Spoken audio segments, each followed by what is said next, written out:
जंगल का राजा शेर रोज की तरह अपने शिकार की तलाश में निकलता है, लेकिन उसे कोई भी जानवर दिखाई नहीं देता। शेर का परिवार बहुत दिनों से भूखा है। उसका परिवार भी उसके पीछे पीछे शिकार की तलाश में चल पड़ता है। कुछ दूरी पर जाकर सभी पानी पीते हैं। अक्सर जानवर नदी के पास ही पानी पीने आते हैं, इसलिए शेर का परिवार नदी के किनारे ही शिकार की तलाश में बैठ जाता है। तब तक एक हाथी पानी पीने के लिए नदी के पास आता है। हाथी को देखकर शेर खुश हो जाता है और हाथी को मारने के लिए चल पड़ता है। हाथी और शेर आपस में लड़ने लगते हैं। हाथी भी शेर से कमज़ोर नहीं था। दोनों लड़ते लड़ते थक जाते हैं और लड़ाई बराबरी पर छूटती है। हम लोगों ने तुम्हें जंगल का राजा चुना है, इस तरह लड़कर तुम ठीक नहीं कर रहे हो। देखो, बहुत दिन से भूखा हूं मैं और शिकार करके खाना मेरी आदत है। जंगल के ताकतवर जानवरों को एक दूसरे का दुश्मन नहीं होना चाहिए। आपस में लड़कर मरने से अच्छा है हम दोनों दोस्ती कर लेते हैं। दोनों नदी में खड़े होकर बातचीत कर ही रहे होते हैं, तभी नदी के पानी के अंदर एक भूत मगरमच्छ का रूप बनाकर हाथी को पकड़ लेता है और पानी में खींचने लगता है। दोनों में बहुत लड़ाई होती है और हाथी घायल होकर असहाय हो जाता है। शेर का परिवार जब ये देखता है तो हाथी की मदद करने के लिए पानी में कूद पड़ता है और वो सब चारों तरफ से मगरमच्छ को घेर लेते हैं और उसके ऊपर एक साथ वार करते हैं। शेरों के सामूहिक वार से मगरमच्छ चिल्लाने लगता है। शेर उसे पानी से खींचकर बाहर निकालते हैं। हाथी शेर पर बहुत खुश होता है। आज तुमने मेरी जान बचाई, इस मगरमच्छ को मत छोड़ना, इसे मार कर खा जाओ। कुछ ही देर में मगरमच्छ एक विशाल राक्षस का रूप बना लेता है। पानी में रहकर मगरमच्छ से दुश्मनी।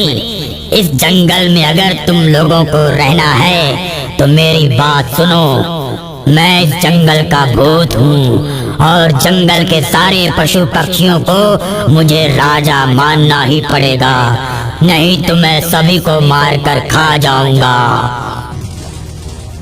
हम लोगों का राजा एक भूत नहीं हो सकता। तुम भूतों के राजा हो सकते हो, लेकिन जानवरों का राजा तुम्हें नहीं बनाया जाएगा। जिस दिन तुम जानवरों को मारना शुरू करोगे तुम भी नहीं बच पाओगे।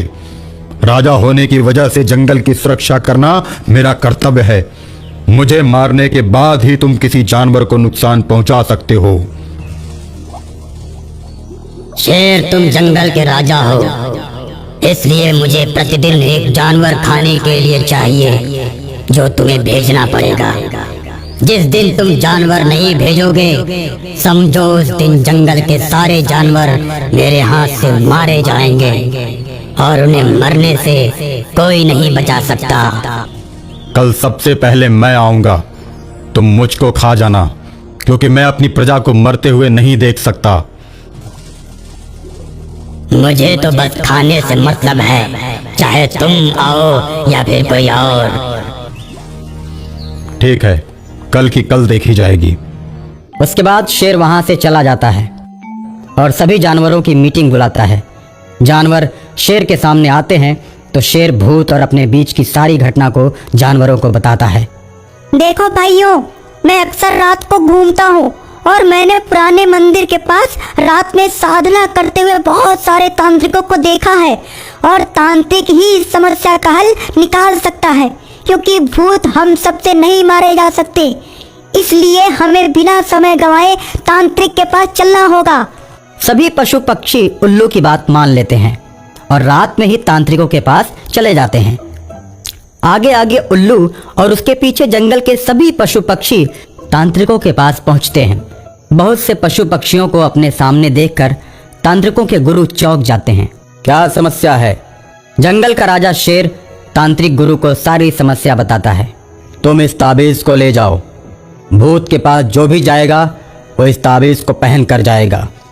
पानी वाला भूत जैसे ही उस जानवर को मारने की कोशिश करेगा तो जलकर राख हो जाएगा। भूत शेर ने मुझे भेजा है, देख मैं आ गया, तू कहाँ है? खरगोश की बात सुनकर भूत खरगोश के सामने आता है और खरगोश को उठाकर जैसे ही खाने की कोशिश करता है जल के राख हो जाता है। इस प्रकार जंगल के भूत से जंगल के जानवरों को छुटकारा मिल जाता है।